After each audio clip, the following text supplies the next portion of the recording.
Bones, sóc l'Alma i us llegiré el Salm 79. Salm d'Asaf.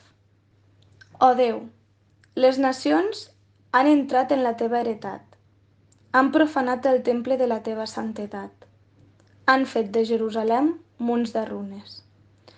Han donat els cadàvers dels teus servents com a menjar per als ocells dels cels, la carn dels teus fidels als animals de la terra.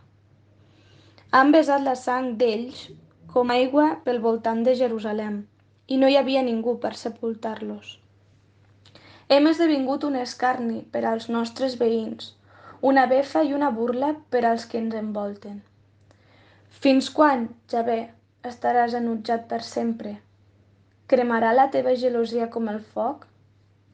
Besa la teva ira sobre els gentils que no et coneixen i sobre els reialmes que no invoquen el teu nom, perquè han devorat Jacob i han deixat erm el seu habitatge. No recordis contra nosaltres les nostres primeres iniquitats, que la teva compassió vingui aviat a trobar-nos, perquè estem molt abatuts.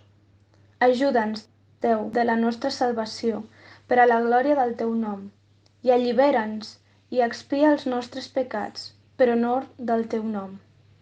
Per què han de dir les nacions? On és el seu Déu?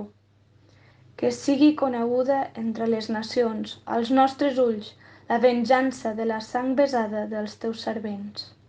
Que el gemec del captiu arribi a la teva presència, segons la grandesa del teu braç. Preserva els fills de la mort. I retribueix als nostres veïns 7 vegades en llur sí, l'ultratge d'ells amb què t'han ultratjat, Senyor. I nosaltres, el teu poble, i les ovelles del teu pasturatge, et donarem gràcies per sempre. Proclamarem la teva lloança de generació en generació.